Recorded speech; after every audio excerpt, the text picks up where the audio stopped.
Boa noite. É uma alegria poder estar com vocês para a gente estudar um tema da Palavra de Deus. E nesse ano de 2024, sempre a última quarta-feira do mês é a quarta do poder, ou de poder. E esse ano o tema foi milagres. Então, cada quarta-feira a gente estudou essa temática de milagres. E hoje não vai ser diferente. Pode colocar aí para nós primeiro. O tema de hoje se chama A Cura do Cego. E existem 3 relatos desse milagre na Bíblia. E são 3 visões diferentes do mesmo relato. O primeiro livro que traz, e é bem interessante o relato, é do livro de Mateus. Mateus relata a cura de 2 cegos. Ele relata a cura de 2 cegos, mas não relata o nome de nenhum deles. Só diz que Jesus curou 2 cegos. E vamos confessar que curar 2 cegos é bastante coisa, né? É um milagre. Mas aí vem o livro, na sequência de Marcos, que foi escrito por João Marcos, que era um dos discípulos ali no tempo de Paulo. E ele caminhou pela região onde andou Jesus, e ele caminhou recolhendo testemunhos das pessoas. Então é uma visão diferente da visão de Mateus. Mateus era o discípulo, ele estava junto com Jesus quando aconteceu. E João Marcos, ele passou ali recolhendo os depoimentos. Como ele recolheu depoimentos de várias pessoas da época, tanto de discípulos, quanto de Maria, mãe de Jesus, quanto de várias pessoas ali da cidade, que a gente já vai ver. E ele conseguiu alguns outros detalhes da história. E é a versão de João Marcos que a gente vai estudar hoje. Bom, já falei que o nosso tema é a cura do cego.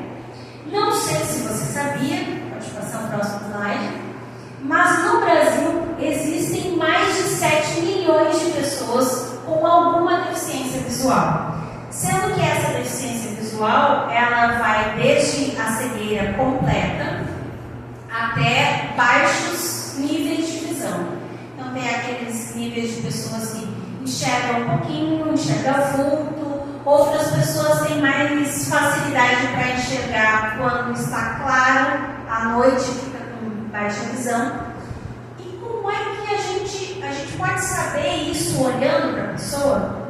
Talvez as pessoas, os cegos, ou a gente agora chama de deficiente visual, né, a nomenclatura correta, porque a cegueira ela tem vários níveis. Você olha pela cor da bengala do cego. Cada cor de bengala é um estágio da cegueira. E você já imaginou como seria a sua vida se você fosse cego, ou tivesse algum desses níveis de cegueira?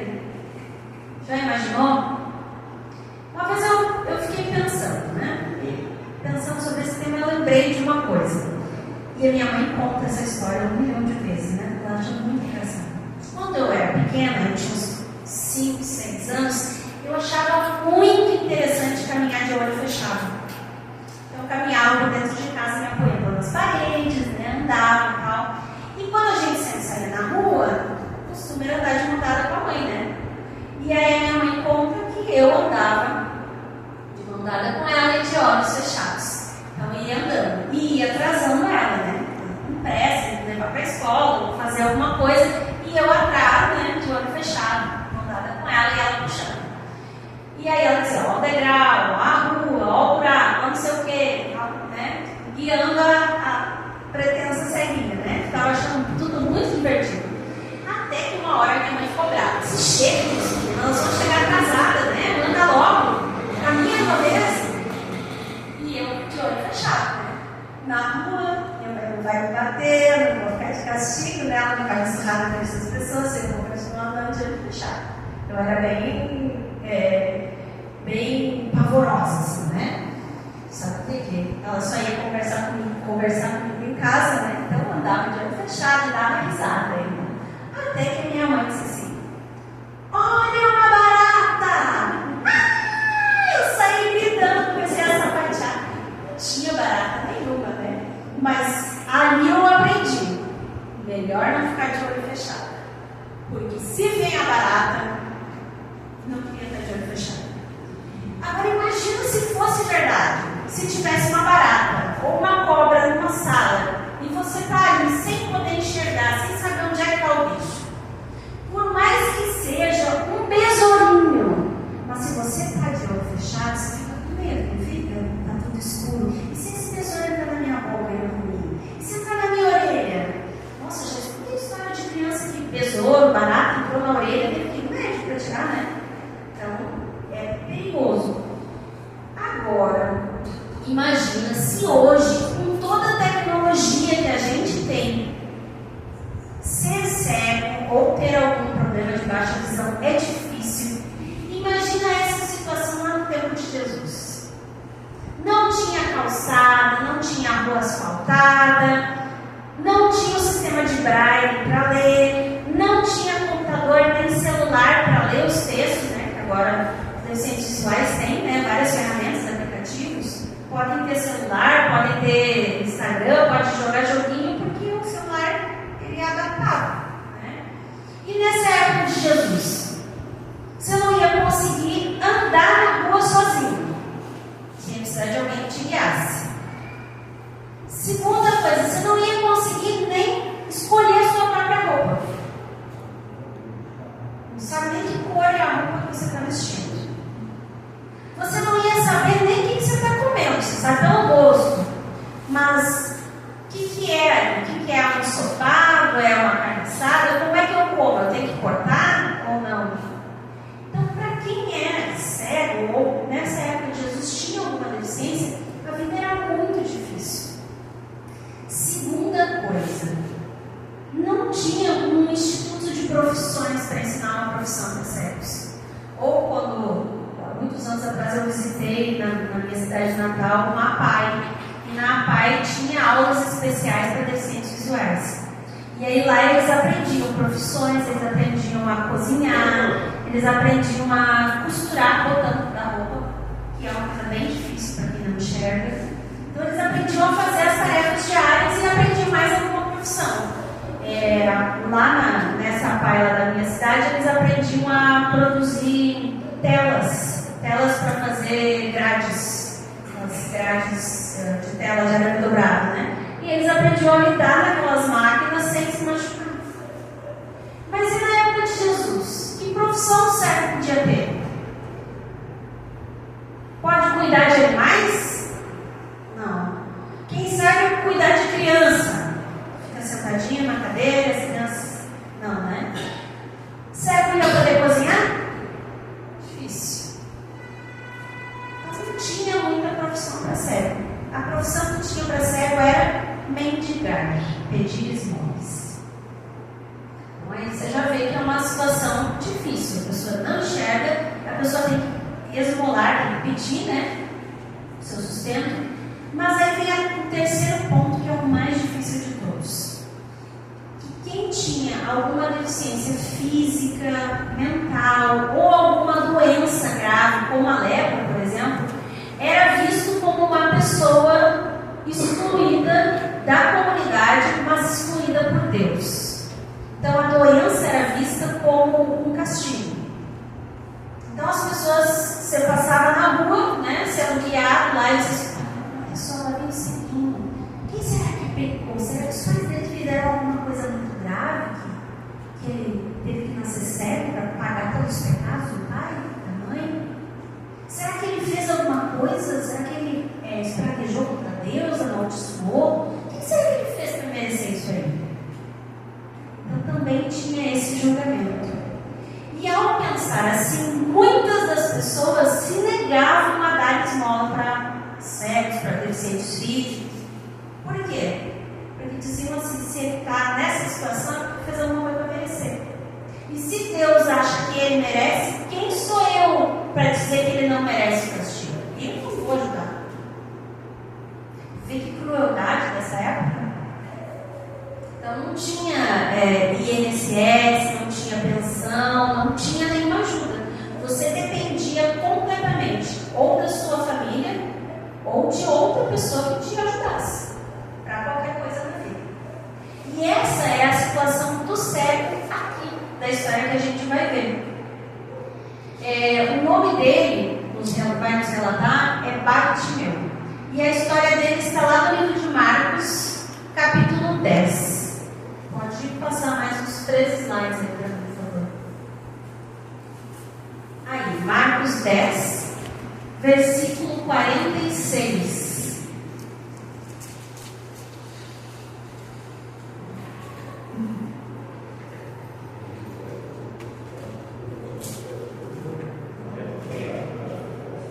A gente vai ler um pedacinho e vai parar para considerar algumas coisas. Tá? Marcos 10, 46. A cura dos cegos de Jericó. E como eu disse para vocês, ali na Bíblia encontra-se também as outras duas versões desse mesmo milagre, que é Mateus 20 e Lucas 18. Então, depois em casa você pode comparar os relatos dos diversos autores. E foram para Jericó. Quando ele saía de Jericó, ele quem? Jesus, né? Juntamente com os discípulos e numerosa multidão, Bartimeu, cego, mendigo, filho de Timeu, estava sentado à beira do caminho. E aqui já vem a primeira coisa interessante. Bartimeu não era nome, era sobrenome. Não sei se quanto vocês conhecem da cultura judaica, mas como ela deu origem à nossa cultura cristã, Timeu era o nome do pai. E aí tem o Bar, que é filho dele. Então, na verdade, nós não sabemos o primeiro nome dele. Nós sabemos que ele era filho de Timeu. Assim como hoje os judeus têm Bar Yosef, filho de Yosef, Bar. E aí tem até o Bar Mitzvah, que é a festa em que o menino, o pai, chama o menino na frente de toda a comunidade e diz: olha, esse é meu filho, eu tenho muito orgulho. Então é a festa do pai declarando que seu filho é digno, é abençoado. Então o Bartimeu então era filho do Timeu. Então a gente aprendeu aí uma coisa, não sei se você sabia, mas aprendemos a primeira coisa. E aí a gente vai ver o que ele fez. Versículo 47. E ouvindo que era Jesus, o Nazareno pôs-se a clamar: Jesus, filho de Davi, tem compaixão de mim. Bom, aí, mas duas coisas importantes. Então, ele era filho de Timeu e ele estava assentado à beira do caminho. Então, como ele já era um homem adulto, a gente imagina, e ele tinha prática na esmola, ele sabia uma coisa que nós já notamos, mas às vezes a gente não pegou esse conhecimento. Para receber boas esmolas, é importante estar num bom lugar? Sim ou não?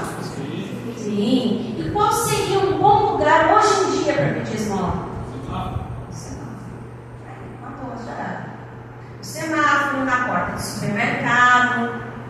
Então, lugares em que passam muitas pessoas, né? Porque nem todo mundo ajuda, e naquela época de Jesus ele mais ainda.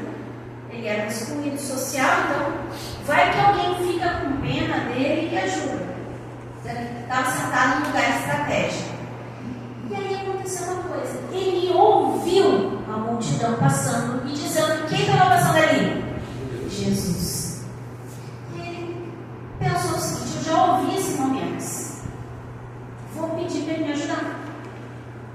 Imagina, não tem cura para a cegueira, porque aqui vai nos dizer que ele era cego de nascença, ou seja, ele nunca enxergou nada. E de repente, esse Jesus que ele já escutou o pessoal passar por ali, pelo caminho, falando que esse Jesus fazia maravilhas e falava de Deus de um jeito que ninguém falava, de repente esse Jesus está passando aí. Quem sabe ele não me ajuda? Né? Ou ele faz alguma coisa por mim, ou quem sabe os seguidores dele vêm e abrem a bolsa e dão uma esmola grande. sei, alguma coisa ele vai fazer por mim. Né? Eu já ouvi bastante coisa. Mas aí tem pulo do gato da história. E ele vai dizer, ele vai chamar como Jesus, filho de Davi. Tem compaixão de mim. Ele vai usar um título para chamar Jesus, filho de Davi. Com esse título aqui, ele está reconhecendo que esse Jesus não é só um milagreiro que passa por aí.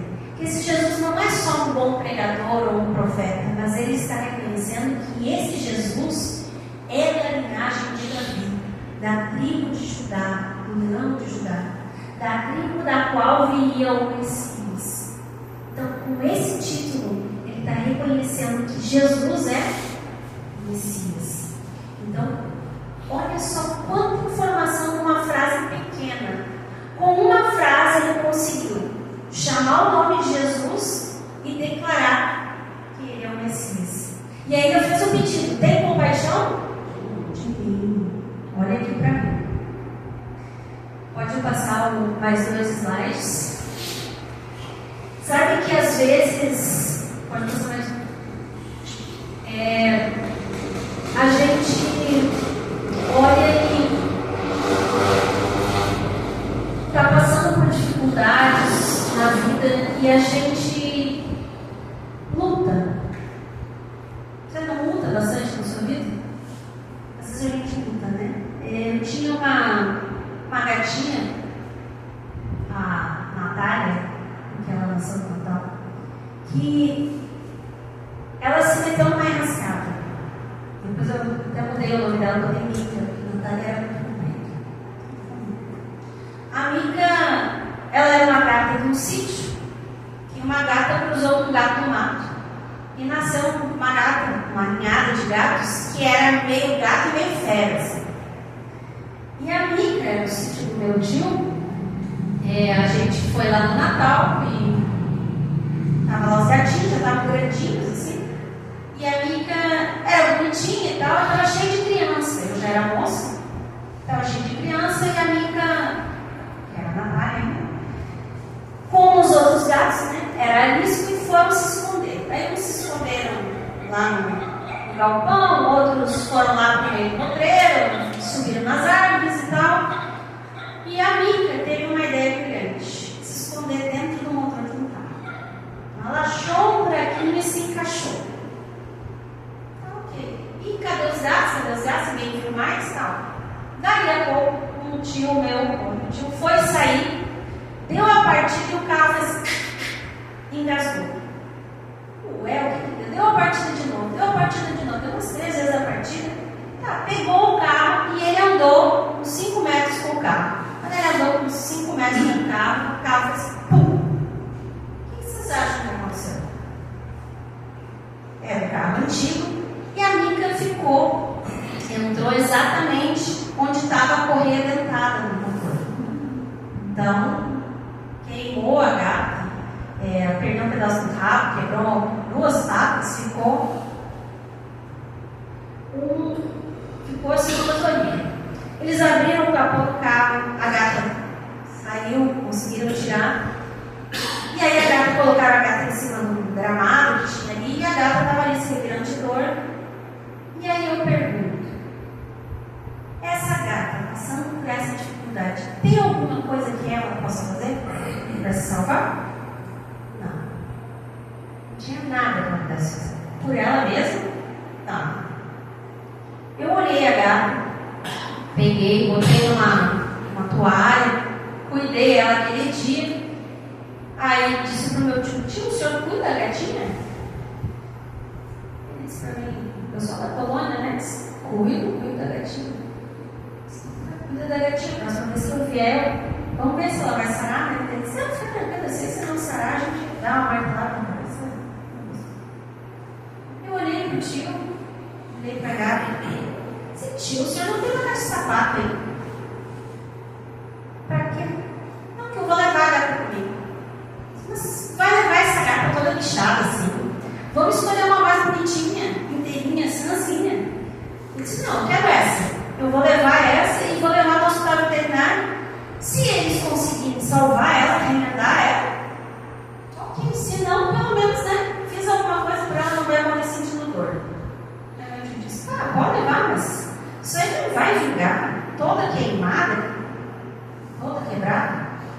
levei a gata. Levei, cheguei no hospital veterinário, veio a moça lá atender, eu disse, olha, seguinte, essa gata não era minha, agora parece que vai ser, né? Mas ela vai sobreviver. Vejam o que vocês podem fazer. Se ela ficar inteira, se ela sobreviver, me avisem que eu venho buscar. Se ela não sobreviver, me liguem e me digam uma conta. Então até que deu que a gente vê o que parcela. Levei a gata. A gata ficou 45 dias no hospital. 45 dias, passou por 2 cirurgias, botou pino nas patas, perdeu um pedaço do rabo, né? Estava toda pelada, da cintura da metade do corpo para baixo, caiu todo o pelo, mas sobreviveu.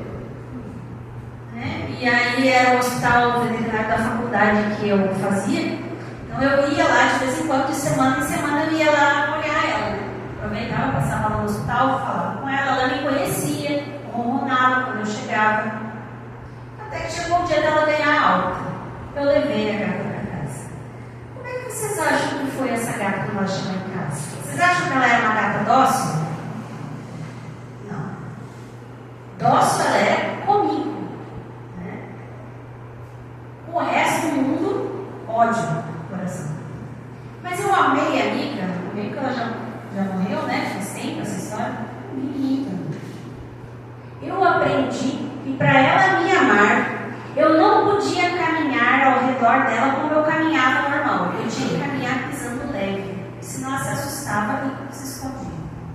Eu aprendi que a Mica não gostava de ração, que a Mica gostava de comer carne crua. O chamone, tá? Carne cortada no dia. Como diz o meu pai, a Mica foi a gata de rua mais cara que já existiu. E a Mica viveu por 14 anos. E nesses 14 anos em que ela viveu, todos os dias, todas as vezes em que ela me encontrava e me olhava, ela ronronava. Ela veio se espelhar nas minhas pernas. Por quê? Por gratidão.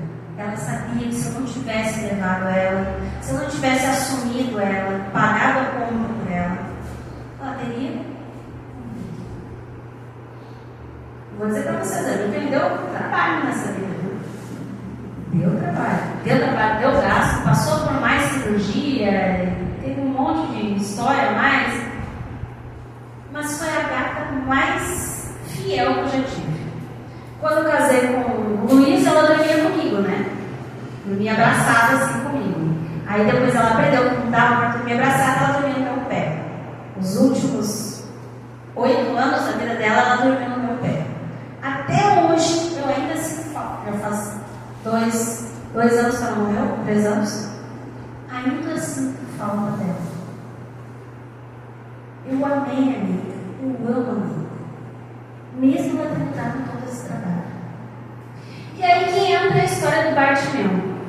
Vocês acham que ele era uma pessoa que dava trabalho para os outros? Dava trabalho, cuidava do cego? Quem sabe ajudar a tomar banho, escolher roupa, botar a comida no prato? Dava trabalho. Jesus podia pensar, né? Quem que eu vou querer com um cara desse, né? Assim como os discípulos pensaram. Vamos olhar o próximo versículo da história? Versículo 48. E muitos o repreendiam para que se calasse. Mas ele, cada vez gritava mais: Filho de Davi, tem misericórdia de mim. O povo mandava ele ficar quieto. Está incomodando. Está incomodando. Jesus está passando aqui. Não tem respeito. Mas ele estava vendo a salvação dele passar por ali. Então a minha chance é essa. Se eu não gritar, pode ser que eu não ganhe. Pelo menos ele vai me ouvir. Ele vai saber que eu estava aqui e pedir ajuda. E aí o que aconteceu? Parou Jesus e disse: chamai-o. Chamaram então o cego, dizendo-lhe: tem bom ânimo, levanta-te, ele te chama. E aí vem mais uma lição desse cego. Lançando de si a capa, levantou-se de um salto e foi ter com Jesus.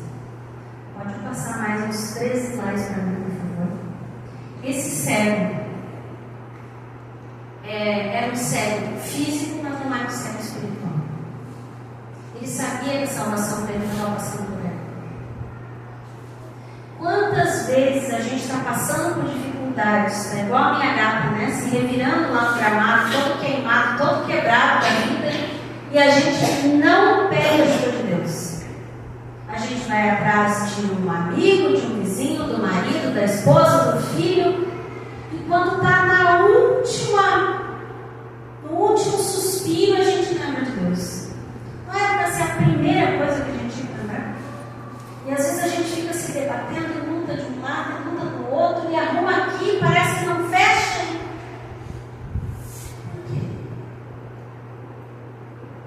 Por que a gente não pede primeiro para Jesus? Por que a gente não corre primeiro para Ele? Por que a gente não ajoelha e pede para Ele primeiro? Bartimeu, o filho de Timeu, tinha uma fé ativa. Pode passar mais um para nós. Ele tinha essa fé ativa, ele não tinha como ler as Escrituras, mas ele tinha como ouvir as Escrituras. E a gente que às vezes tem mais acesso, mais oportunidade, será que a gente deixa Deus falar com a gente através da palavra dele? Será que a gente planta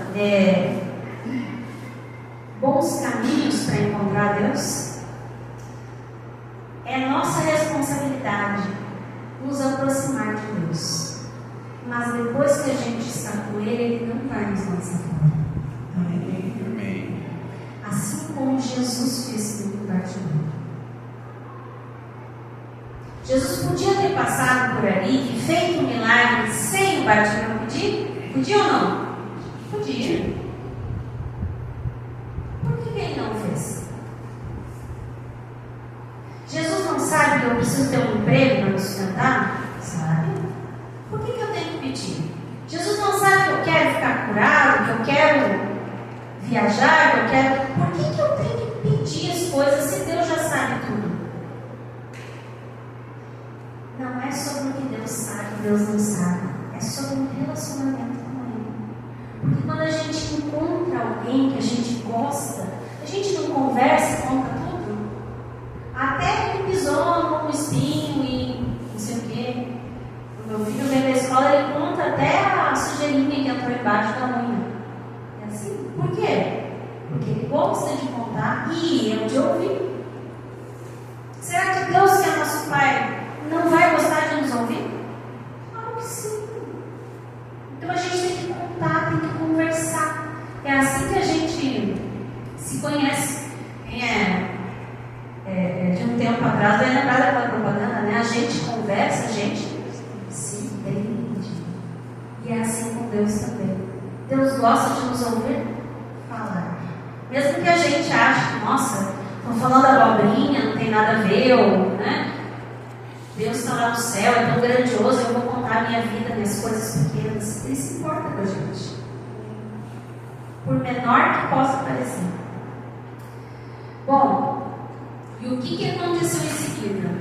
O Bartimeu diz ali que ele, lançando de si a capa, levantou de um salto e foi ter com Jesus.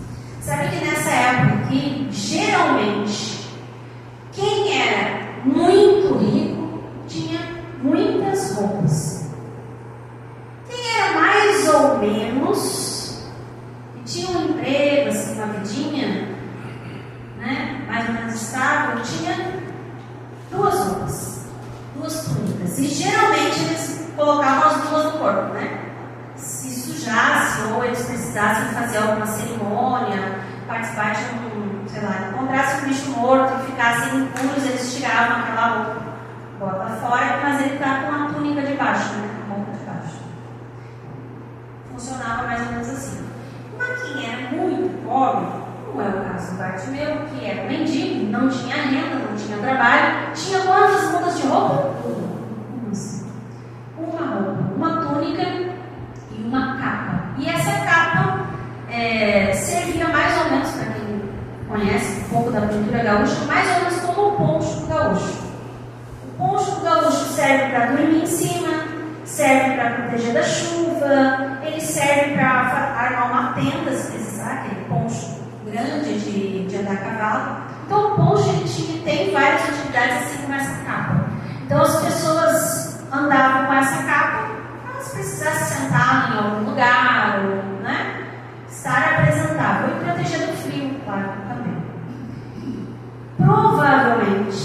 O único bem que o Bartimeu tinha na vida era essa capa. Ele podia de repente levantar, né, e dizer: não, peraí, vou pegar aqui minha capa e vou ir até Jesus, não vou deixar. Mas para ele encontrar Jesus era mais importante que a capa. Então ele deu um pulo e deixou a capa para trás. Que lição para nós? Às vezes, eu imagino, né, a gente tem muito mais do que aquele homem. E a gente se apega a isso e não quer deixar. E eu não estou dizendo para a gente abandonar tudo, né, e viver praia, viver de luz, né, como dizem alguns. Não, não é isso.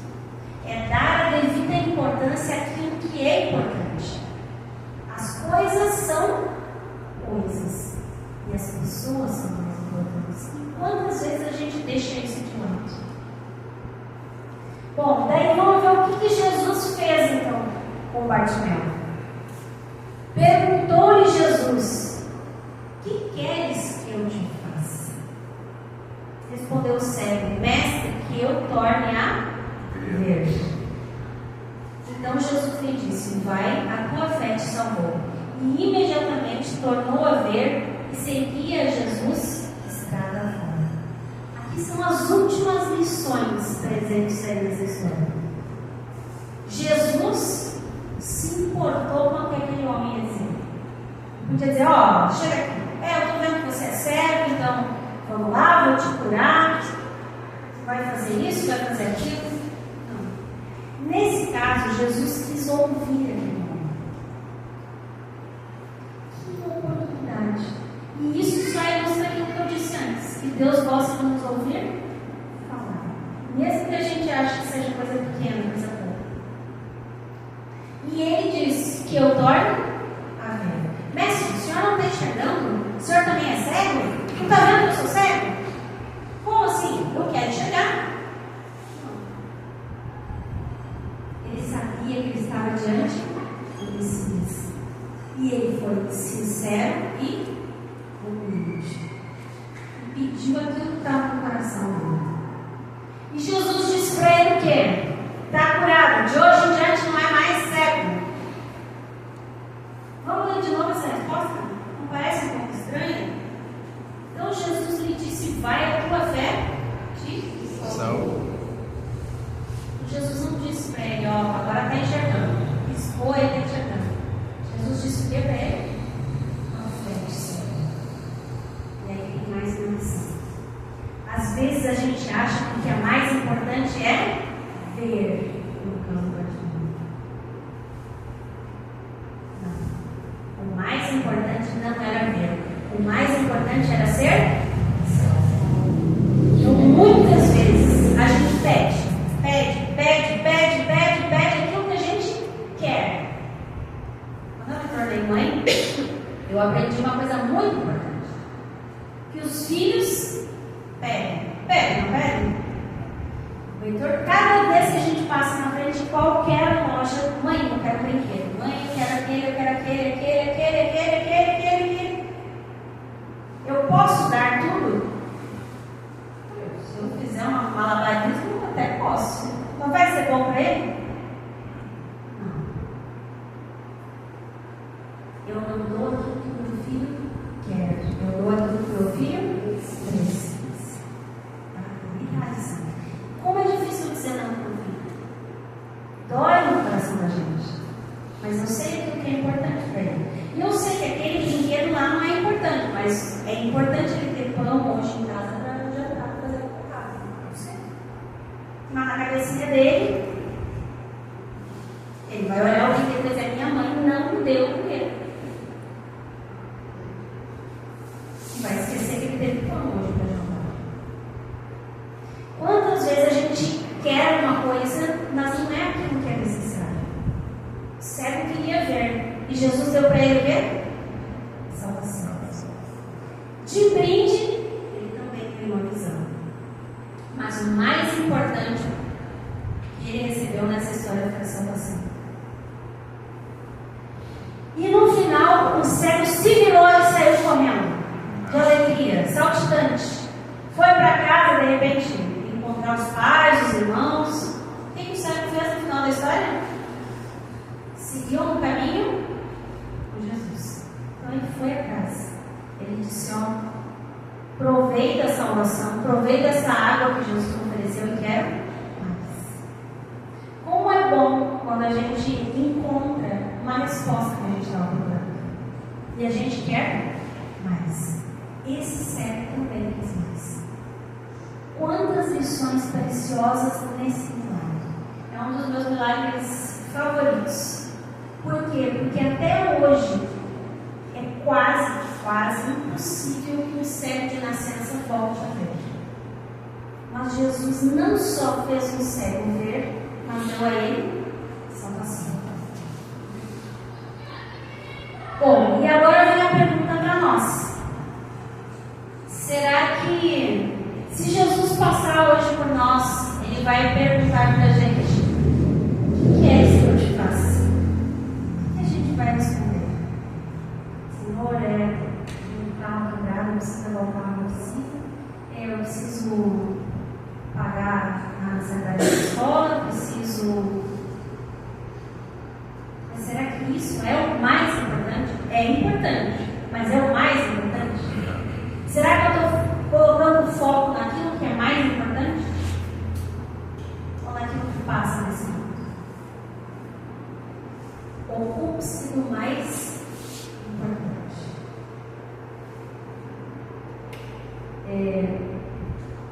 Se vocês me permitem,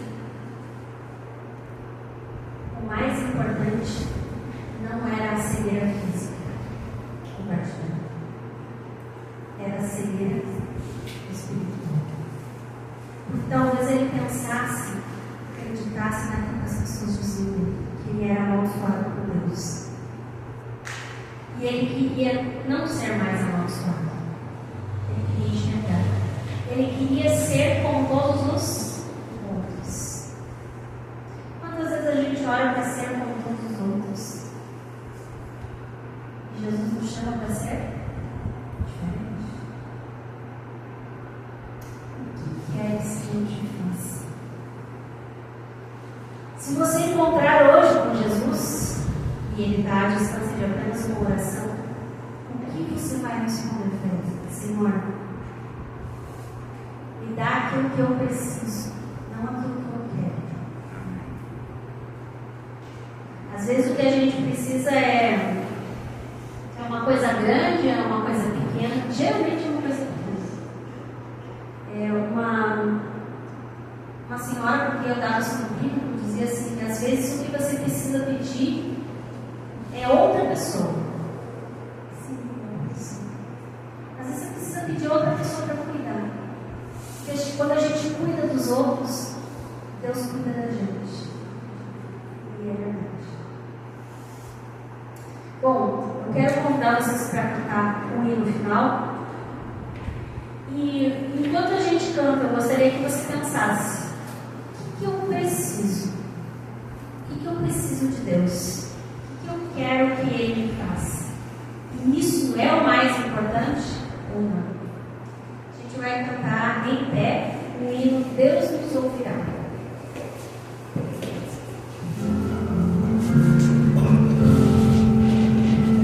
Deus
preciosa história do cego Bartimeu, que estava à beira do caminho, Senhor, que clamou por Ti.